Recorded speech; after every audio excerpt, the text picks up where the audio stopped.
What is going on, everybody? It's the Franz. I'm here for a Raw review for last night's episode of Raw. The final, the final post episode of Raw post pay per view of the year, as we had TLC on Sunday. Last night was on Raw. Yesterday, I put out my review for TLC, and the concussion thing with Kairi Sane is something that has been going up and down, left and right for everybody. Quite obviously, Kairi Sane was concussed at TLC. You could see it watching it back. Definitely when she took that pump handle back throw from Charlotte and she just hit the floor. That was where she got injured. I see people attacking Charlotte, saying Charlotte needs to be people are just wanting Charlotte's head for this, and no one, and I mean no one, seems to be putting any hate or any blame on the refs themselves. This was something that it happens. Injuries happen, concussions can happen, but it's the referee's job to go out there, and when somebody is definitely out of it, like a Kairi Sane was, that they need to check on her. And yes, I know it was a ladder match, so it would have made it a lot harder for them to, pull Kairi Sane back and have just Asuka, because they weren't going to do a title change, have Asuka take the titles and have both of these other women taken out. What I would have done is I would have had them relay it to Becky, relay it to Becky or Charlotte, and then change it up to where it's Asuka versus Charlotte or Becky, and the other one is taken out completely. So you would have a one-on-one ladder match, and it wouldn't look like she beat both women. So that was handled poorly. She's recovering, she's doing fine, I hear, and I hope that she is going to have a speedy recovery, because that is hopefully not going to be something that ever happens again. And next time they're in a tag team ladder match or a tag team match that involves weapons, they have a better system in place, because my word, that was stupid. Kairi Sane could have been severely injured. It's definitely a minor concussion, because if it was a full-blown major concussion, Kairi Sane would have been out on her feet and wouldn't be able to move. The fact that she was able to get up and at least do something in this match on Sunday, you got to give her big props. But again, hopefully they will have better safeguards in place, that if this happens again, you change things up. But for all I care, they could have had Kairi Sane being chased off by Charlotte, and then we cut to the back, and Charlotte Flair's laid out, Kairi Sane's laid out, both women are laid out, and it's just down to Becky and Asuka for the tag team titles. That would have been the best way to do this. You could have just been like, okay, here's the thing we're gonna do. We're gonna have Charlotte chase Kairi with a chair to the back, and then we're gonna cut to the back later, and both women are gonna be laid out, and it's just gonna be down to these two. That would have been the smart thing to do, but that's not what they did. But let's move on to Monday Night Raw, which was from the Wells Fargo Center in Des Moines, Iowa. This, of course, is just very first thing we see a video package of Seth Rollins and AOP from last week's show. We go to a normal Raw opening, and then we have Mr. Seth Rollins come out himself, as he does, because even though he's not Universal Champion anymore, he still has to come out and give you the same boring promo every single week. And I'm going to have to say this. They are recycling pretty much they're recycling verbiage that Baron Corbin used last year.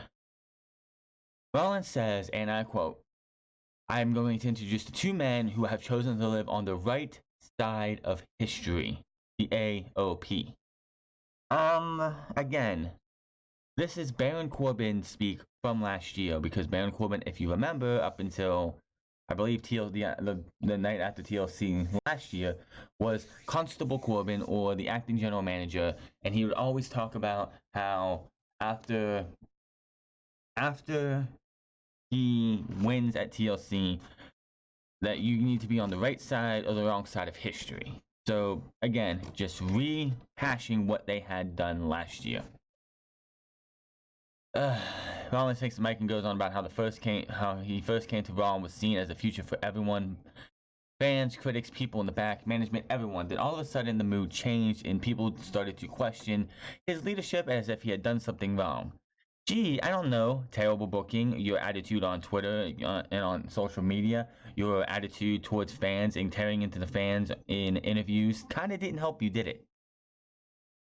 Which, by the way, on December 23rd, they're going to be doing a 365 on Seth Rollins, which will be really interesting to see those backstage reactions because half of that is going to be when people still love Seth Rollins, and the other half is going to be when people started to hate him. So it's going to be interesting to see how that is done.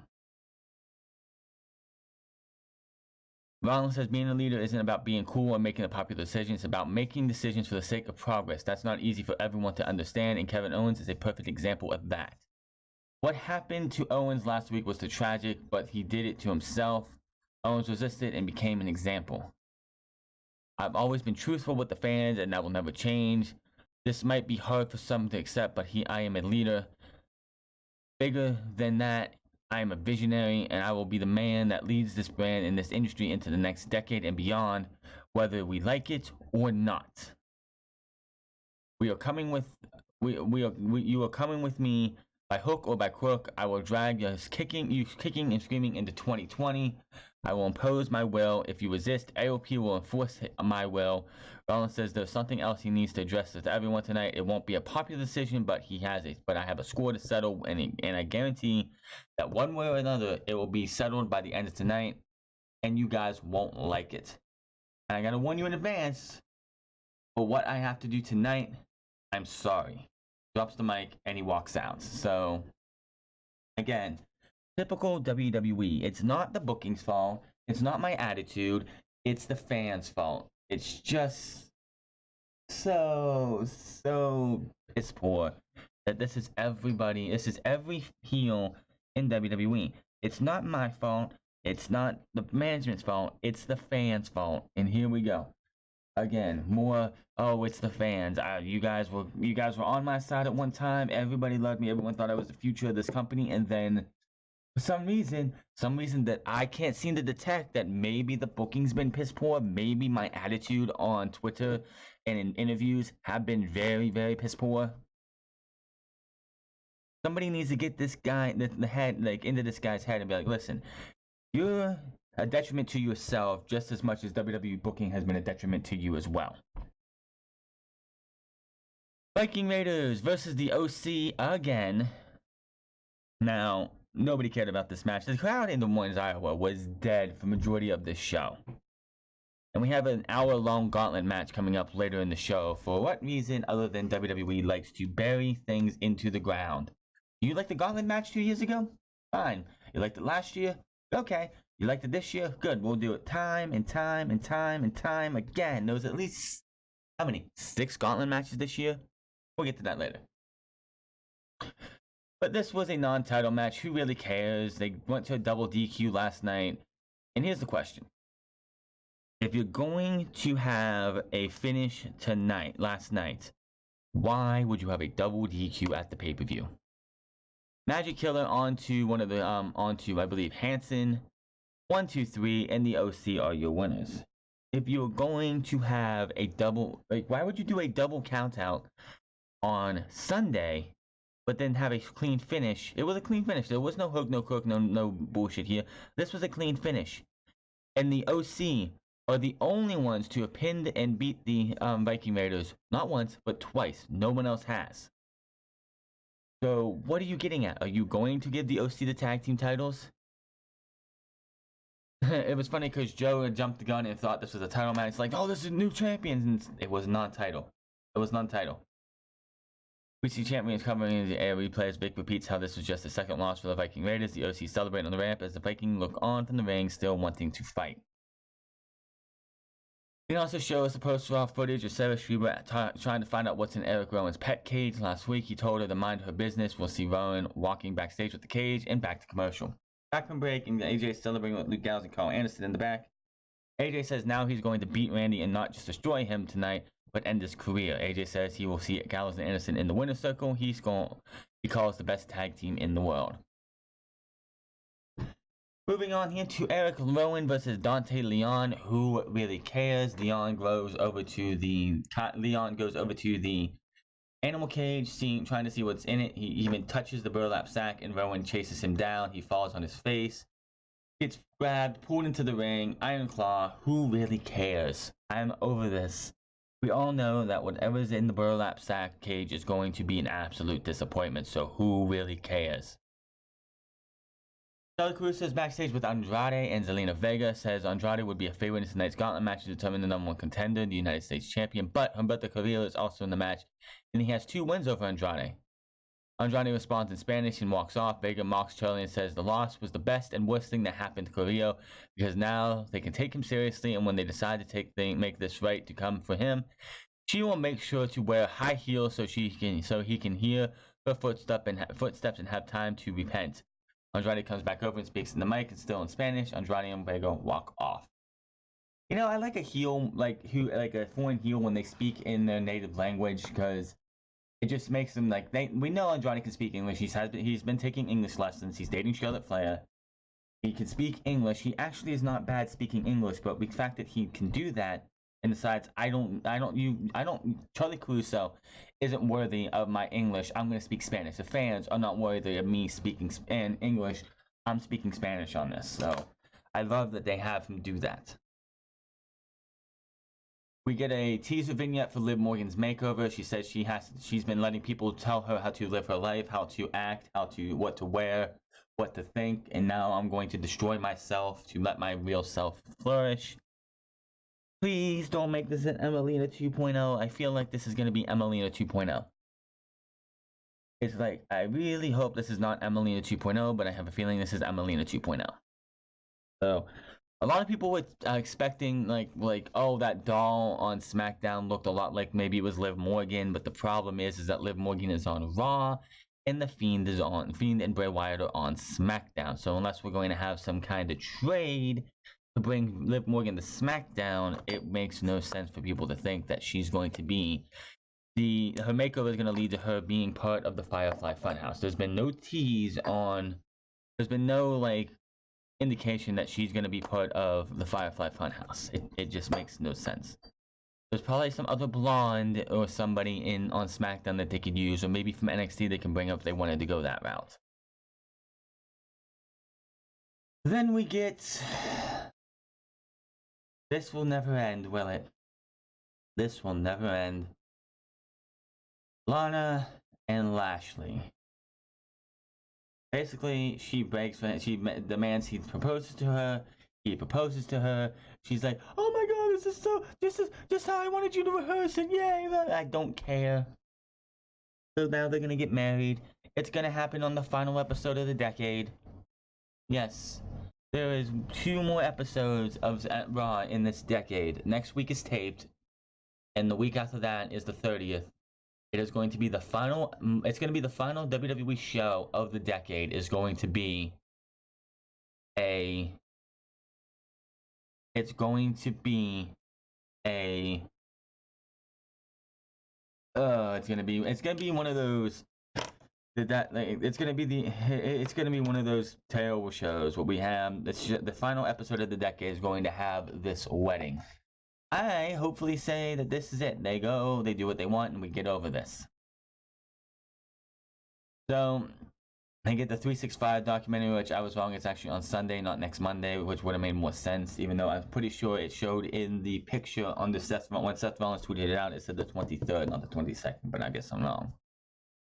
We get a gauntlet match coming up still, and we have that. It's R-Truth versus Matt Hardy versus Andrade versus Humberto Carrillo versus Akira Tozawa versus Ricochet. Why is R-Truth even wow? You know what I just noticed tonight when I watched this? This was the first time we've seen the 24/7 championship in about a month. Crazy, isn't it? That this thing was all over Raw and SmackDown from the minute it was introduced to, I'd say, about a month ago. Till the pretty much since, yeah, it's been about a month almost, it feels like. But it used to be all over Raw and SmackDown, and now we haven't seen it in a while, and I think that's great. There is nothing about it you need to see. 24/7 championship is a joke. But R-Truth starts this out with, I believe it was R-Truth is still doing this shtick where he's like, John Cena is his childhood hero. Calls Cena's U.S. title open challenge on Saturday mornings. Truth says that's why he will become the first ever United States European 24/7 I-95 down south television champion. I know Ron Killings is a lot smarter than this thing. I really absolutely hate the fact that they still do this shit with Ron. Killings is a smarter guy than this. I loved his run in TNA. I loved his run, like, with the whole little Jimmy stuff was okay, but it's like this whole entire this all pretty much stems from what he went when they were, I believe, in Milwaukee, and he said Green Bay and in his "What's Up" at the beginning. They're like, Vince McMahon found that funny, and that shtick has been going on ever since. And now they're having this guy being like, "Oh, I'm gonna be the first ever United States European 24/7 I-95 down south television champion." Just wow. Says he's taking both titles to WrestleMania. He wants to know where the other participants are at. Out comes Akira Tozawa. This match goes 1 minute, and Truth gets hit with Ricochet. Let's see. Yeah, Tozawa hits him, beats him down in 1 minute. Who gives a shit? And then we get Tozawa versus Tozawa. I'm sorry, Tozawa. What am I saying? Tozawa versus Ricochet. And these guys have a long match. And then Ricochet beats Tozawa. Ricochet comes back and he keeps fighting. Ricochet nails a recoil on and eliminates Tozawa. Matt Hardy is out next.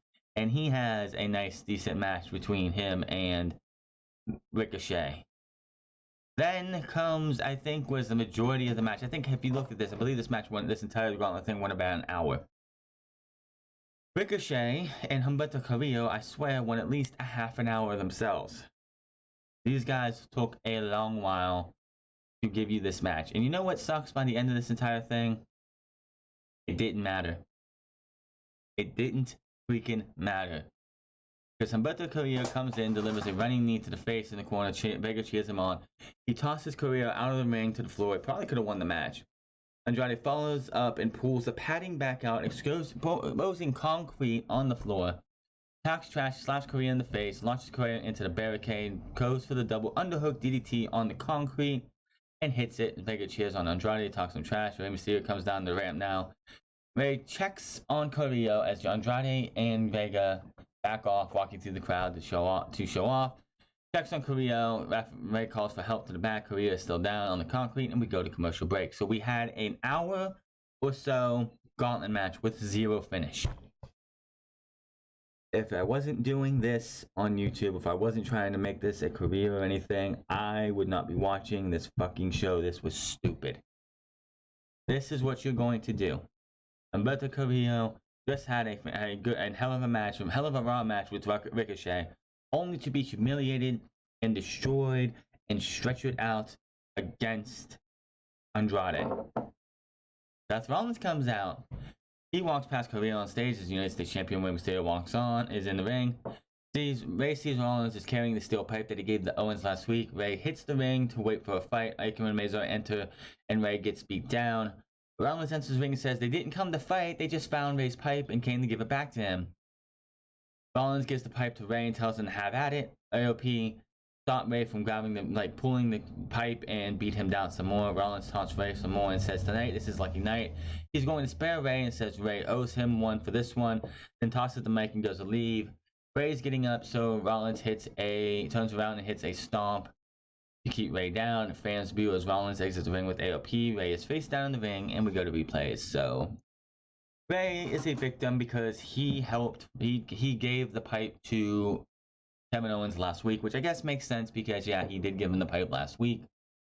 But, man, all of that, this entire gauntlet match was only there to give us Rey Mysterio getting beat down by the AOP and stomped by Seth Rollins, who, after we come back from break, Scott Caruso's backstage with Seth and AOP, and Rollins says it's time to show more dominance. He challenges Rey Mysterio to a title match for next Monday on Raw, which, by the way, I feel bad for Iowa because they had to, Des Moines, because they had to sit through 6 hours of Monday Night Raw. 6 hours of Monday Night Raw. No thank you.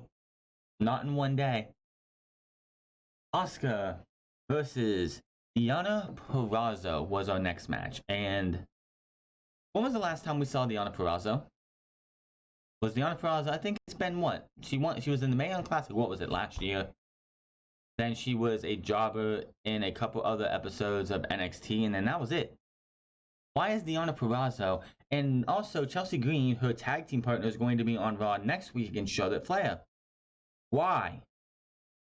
Like, Chelsea Green has not had a match on NXT television.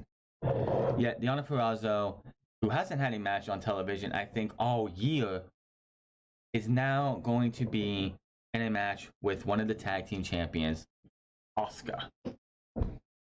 Why?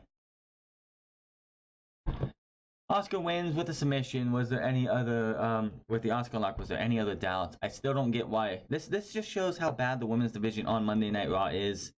That you have to bring Deonna Purrazzo up and Chelsea Green up just to have matches with your top stars. Whatever they're doing with Liv Morgan better work out to the favor of Liv Morgan, because if it doesn't, then you're wasting our time.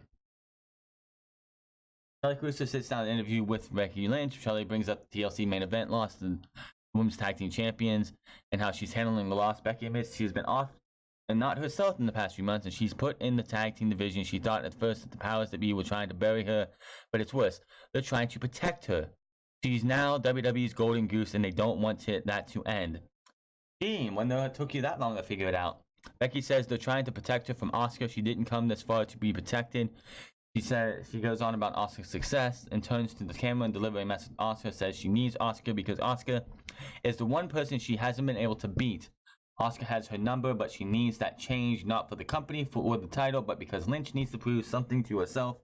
And the interview ends. We see the Butler family at ringside who got seat upgrades, some signed Charlotte Flair merchandise thanks to Quick and Wireless. Yeah, because that merchandise is going to be worth anything next year. Randy Orton versus AJ Styles was your main event. It was a decent match here. I really hope this could be the end of this feud, because I really want to see Drew McIntyre get the rub from a Randy Orton, because that would be just great for his stock in the WWE. But AJ ends up taking a, let me see here. Springboard again. Orton hits the RKO in midair. 1, 2, 3. That is that. After the match, Orton's music hits. The OC come out, hit the ring to beat down on Orton. Out come the Viking Raiders to make the save, but the OC get the upper hand and is sent to the floor. Alexander's hit the Magic Killer on one of the Viking Raiders, and the lower third comes up, and that was that. So OC stands tall. Not much good in this show. I mean, the Gauntlet match was worthless. Just burying that, just driving that into the ground to where we're not going to want to see a Gauntlet match ever again. They gave us one before the Elimination Chamber. They gave us 2 more, I believe, right after the Elimination Chamber on the way to WrestleMania. You had the Gauntlet tag team match, which they wanted to call Tag Team Turmoil. They did 2 of those this year. And then you got this Gauntlet match. Too many Gauntlet matches. No more. And I just looked at the tapings for NWA Power, because that's my leisure wrestling. I don't actually review that. And they're going to have a Gauntlet match, so yay, I had to watch another Gauntlet match. This gets on my nerves. A stipulation just gets drove into the ground. This would be like if they had Hell in a Cell every other week or every other day. Enough of it. This show, going into next week, is going to be absolutely